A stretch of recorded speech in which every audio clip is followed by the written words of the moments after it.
Hey, and welcome to the Mad Painter Show.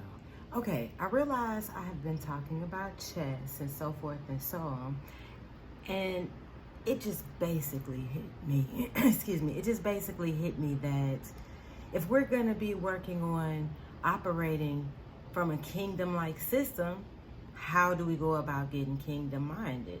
So, are you tired of how your life has been going? It's either been going boring, or you're overwhelmed, or it just feels like you're just here. Well, we're going to make a change of that.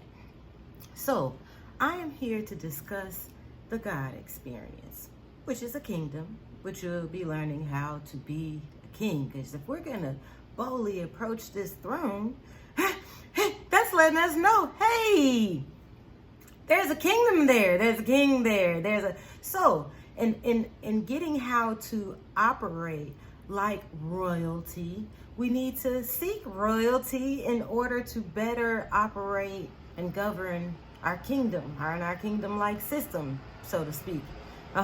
So here it is. We have on one side, there are these like rules, and you're given these rules, but these rules kind of feel like it really doesn't make you want to seek God. It makes it feel like you're so messed up that God's not going to want to talk to you with them shoes on. You can't come in here with them flip-flops. It's make it so I'm just using that as an example. Well, yeah, those are not the rules that I'm talking about. So here we do have in the Old Testament, which I am referring to the Bible. Here in the Old Testament, we have these people making up these rules. And they didn't make them up, because we start off with the 10 Commandments, but then we come off with some other rules.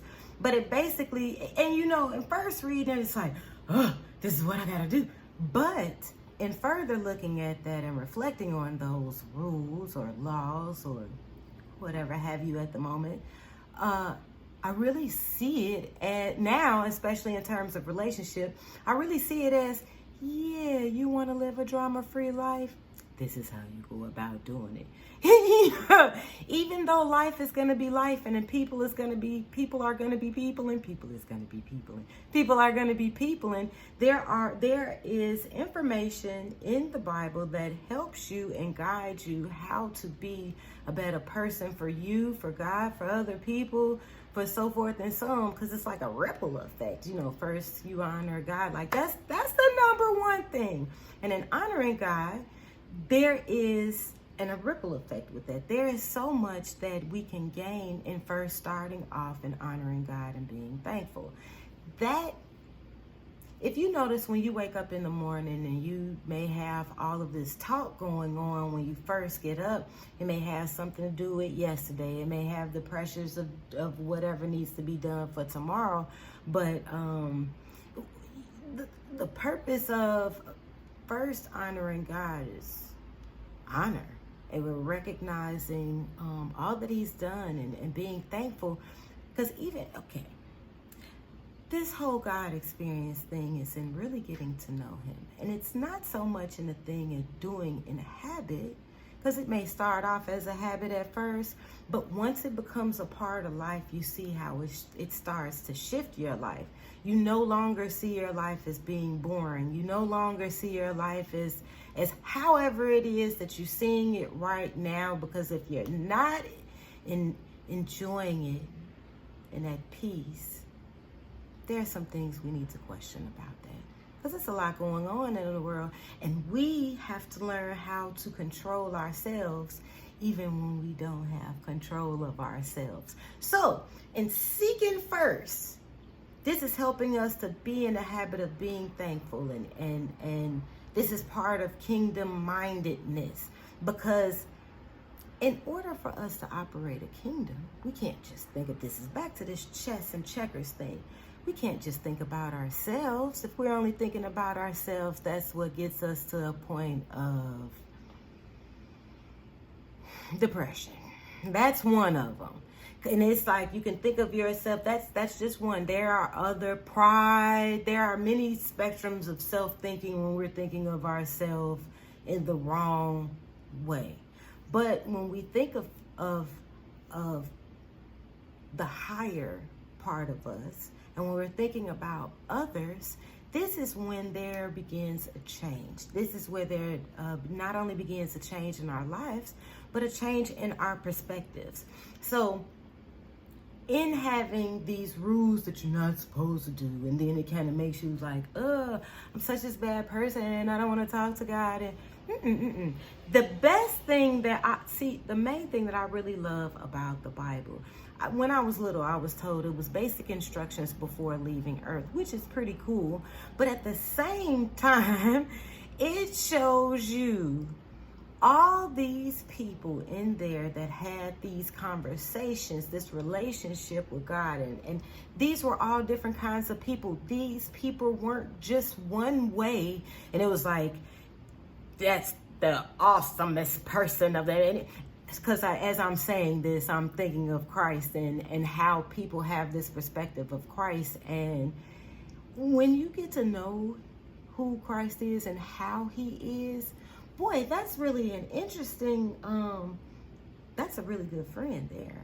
A really good friend. Like it's here it is. You have a God that's wanting to be in a relationship with you, and it's shown in the Bible and how it's this plan in the beginning, because you don't know that at first when you read Genesis, but then when you have years of reading it, it's like, hold up now, this stuff is layered. There's a whole bunch of stuff going on there. So in seeking this, it's showing you, it's really showing you that there are all these different people, and God has this plan from the beginning, and there are all these different people, and he is in a place of desiring to have a relationship with these people, with the people who desire to have a relationship with him. So in saying that one little thing there, believe. We can believe in all the stuff that we're manifesting, but how come we can't believe that we can hear from God? How come we can't believe that God is speaking to us every single day? The Bible is a book that's inspired by God. All these people had God inspirations. Get to a place where you know the difference between man inspired and God inspired, because it's a total different thing. So and whatever it is you seek, it shall be given to you. And I'm reading that because I wrote that down. And so every day, the purpose of me talking about this thing is because this is our mission, every day seeking wisdom. In the process of us seeking wisdom, whether it's something we're trying to do in entrepreneurship, whether it's something we're trying to do in a relationship, whether it's something that we're trying to do as far as war, enemies, so forth and so on, et cetera, et cetera, et cetera. All these things and all these different people are in here. So this thing in walking with Christ, here Christ is this king of all kings. Yeah, okay, I'm just making sure I'm wording it properly. Here it is, he's this king, but he's also this priest. And it's like when you study these two separate entities, as far as job positions, they have two totally different ways of seeing things. But as far as their counsel coming together, when I tell you, that is some magnificent counsel. So we are putting ourselves daily in a place to open and receive and give to God. When we are open and receiving, we are opening ourselves to receive from God and also to give to God. We are putting ourselves in a position to be a serviceman to our people. What do we do with jobs and stuff? It's basically something that you're servicing to the people. The only thing is that you're in expectation of receiving a check. Well, this is part of being royalty, is service. It's not just about putting your feet up and, hey, bow down, kiss the ring. I expect you to give and do what? Nope. Royalty mindedness does not work like that. The greatest among you is the servant. I'm just saying, I had to let that marinate for a minute so that you sit there and let that understand that the greatest among you is the servant. So in the process of you being royalty, you are also in the process of serving the people, because the people, it's a back and forth thing. And so in considering energy and what it is that we're working on, if we want here it is. We want this great and spectacular thing. Whatever it is you want that great and spectacular thing is. We are in a place to be that great and spectacular thing so that we can also receive it. So we're going to be back on this game. I don't want this video to cut this. I'll be talking to you guys soon. Like, subscribe, share. Hey, we got this. We got this. Have a great day.